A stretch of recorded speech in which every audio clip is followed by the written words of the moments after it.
মানুষ আমাকে নামাজের জন্য রুখসত দেওয়া যায় নাকি? নামাজ আমার জন্য কি মসজিদে পড়া মাফ করা যায় নাকি? নবীজি সাল্লাল্লাহু আলাইহি সাল্লাম বললেন যে মসজিদে এসে জামাতের সঙ্গে অবশ্যই তোমাকে নামাজ পড়তে হবে। শুধু তাই নয়, বাড়ি থেকে রশি টানিয়ে দিলেন। ওই রশিটা ধরে ধরে ওই অন্ধ সাহাবীটা মসজিদে নামাজে এসে যেত।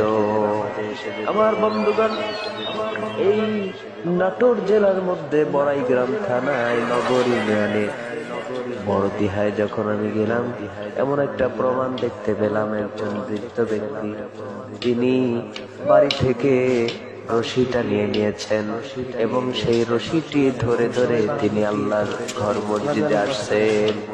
শুধু তাই নয়, তিনার বয়স 100+ হয়ে গেছে।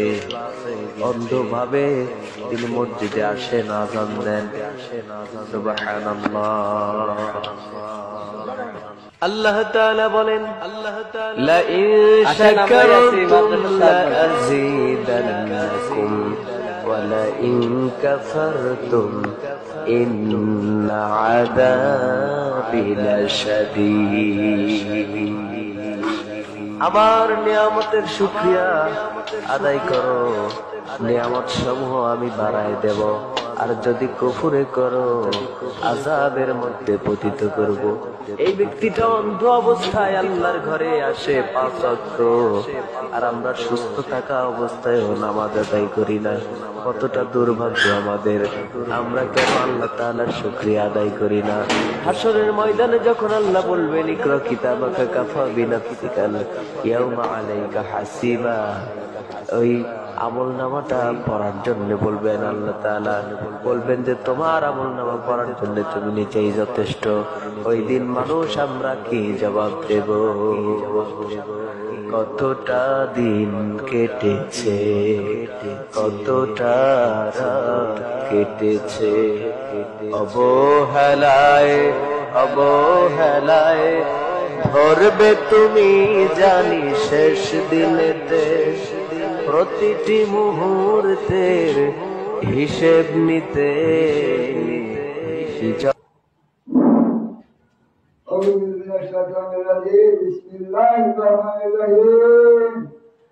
আল্লাহু আকবার,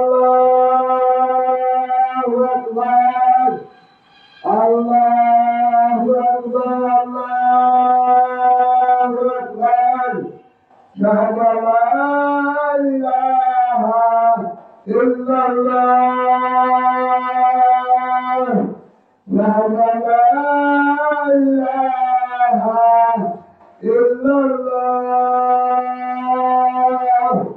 শাহাদা মুহাম্মাদুর রাসূলুল্লাহ,